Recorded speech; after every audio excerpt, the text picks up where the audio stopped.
Hello and welcome to this video playing Soptik 26. Yeah, in the game before, if you watched them in a row, let's say, or the 3 videos per day in one batch, then I only looked at the end game of that game, and now it turns out that I could have just won a piece after 6 or 7 moves. So I did not look at this in the video. I just looked at the end game.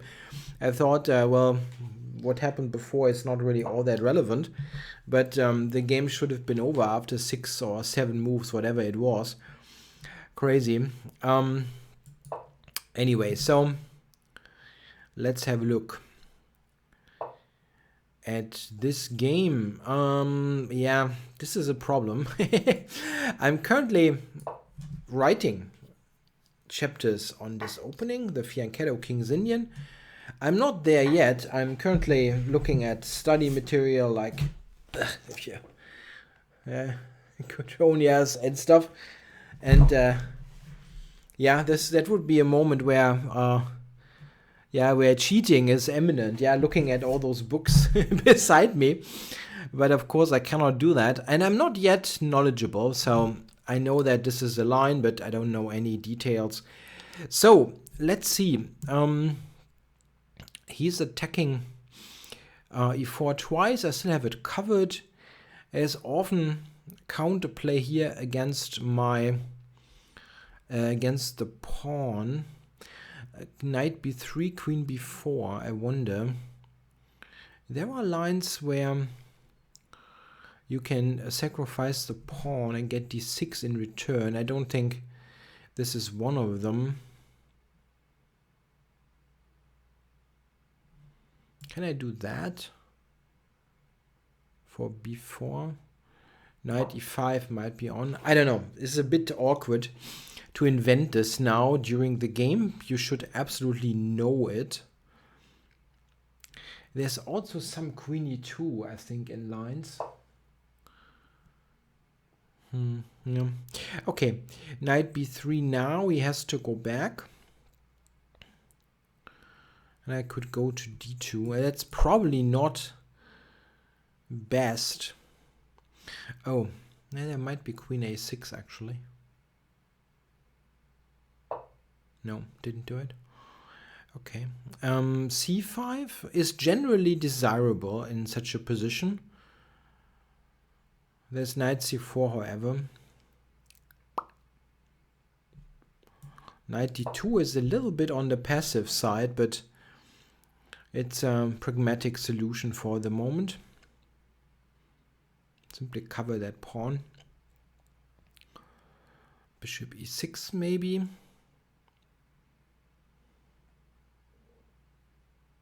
Yeah, I'm in that stage where I'm writing a new repertoire, and the Fianchetto King's Indian is new in my games. I have never played that seriously in classical time controls, not even in Blitz. So some lines I already do know quite well because I have already finished the writing, and in some cases I'm only playing it by ear, so to say. I know kind of how things should work, but I don't know any details. And this is one of those lines. Okay, but I think that it looks like he's also not like dashing out moves quickly, knowing everything. Now f4 is usually good here. Let's do that. f4 and b4. Yeah, don't see why not.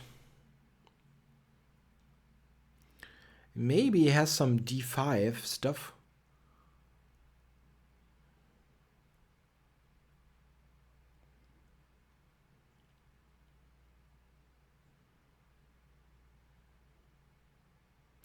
Okay, maybe I should have taken the time to prepare that, like rook b1 or so, because there's always the danger of overexpansion in such a situation. I have a huge space advantage, but sometimes there are vulnerable spots, like g3 is not protected, b4 is not protected after the capture.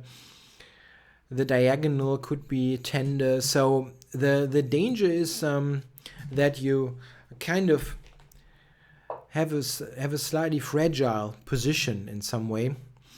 Okay, because you have taken so much space. Okay, c5 is what you want to play. The question is, can you play it? Is there a tactic or...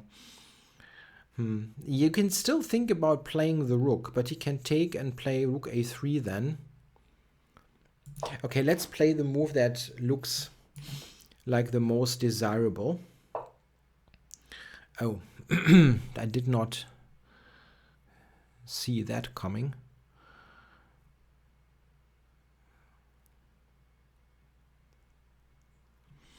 So if I take, e3 is hanging. This is what I meant, yeah? It's kind of loose.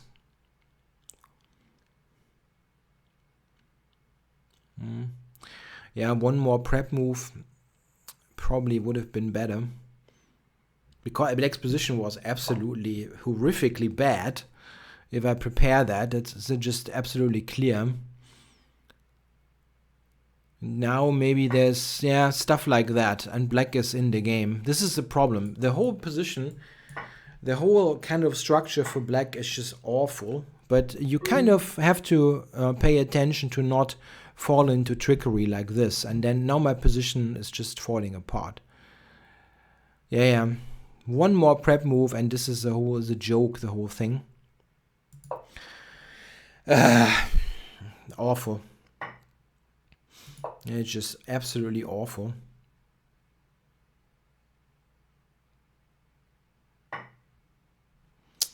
I don't want to resign, but I'm down everything.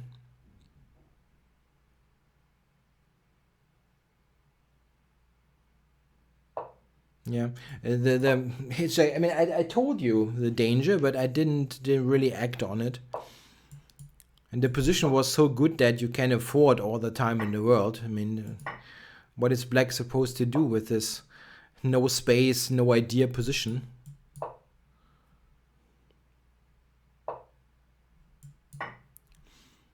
Yeah, come on, that is pointless. Nah, this is making me sick. It's like this is just like, this position is winning. It's just a winning position, and well, you can switch it on. This is like now on 1.5, maybe +2. Yeah, it's just if you just do it right, it's just basically over, because black is stuck on 3 ranks and cannot move. You just have to be a little bit more cautious. I even overlooked d5 in the first place. I was just like, whatever, yeah. And after d5, it's awkward. And I should probably just think a little bit about this and find queen d3 to not lose immediately. It's a pretty awkward looking move, but at least you continue the game. After e5, knight e5, I'm lost. So you just play the rook here, and then black is stuck in this awful position. Yeah. The problem here, if you look at black's position, they cannot move a single pawn ever. Yeah, you can, what the engine is giving here is kind of just be a little bit annoying and then retreat everything.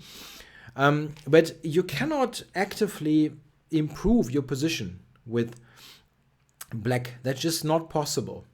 You can never move the b pawn, the c pawn, the d pawn, nothing. And I'm just going to expand in this position. And what is black supposed to do? You only, as we have witnessed firsthand, have to be careful with that expansion, and I totally failed on that task. So what is good here, for example? You have a couple of moves that you can play, like king h2, for example, to be a little bit more safe. The immediate c5 might still be a little bit tricky due to, yeah, exactly, taking on queen a5. This is still a little bit of a problem. This would be excellent if I manage e5, knight e5, knight d6. That is the strategic idea of this. But interestingly, the engine wants to do this. That's kind of funny. That is just a repetition, right? So that cannot be a solution. But you can definitely play different moves here. You have to just do it right. This looks good, actually. That's a good move. Make sure that the knight is not ever going here, for example, to b6, and it prepares c5. What you see here in the line, knight h, f8, c5, this is the strategic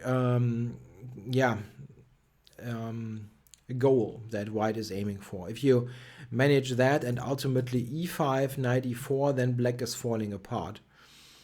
So what I got here was essentially the kind of model position that you want out of this opening, but it also showed the model way of playing it in the wrong way.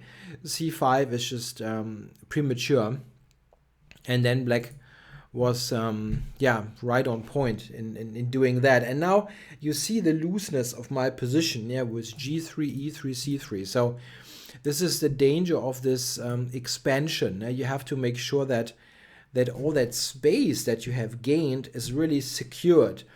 And this is kind of interesting to compare to actually a strategy in wars, classic land wars, like in the times of, let's say, Napoleon, or later even in the First or Second World War. When you gain huge amounts of territory, you have to kind of defend that. So otherwise the enemy might get like into your territory and it's not really appropriately secured. And this is kind of an interesting comparison. So here I should definitely be more circumspect and not play c5. I kind of did that on general grounds and did not. If I would have just taken a moment to see that d5 is possible, of course I would immediately reject the move, but I did not. It did not register, and seeing that this is unprotected should have been the pointer to that. Just register that this is unprotected. It's actually the most problematic piece, because everything else is at least protected once if it comes to pieces, but not that one. Okay guys, thanks for watching.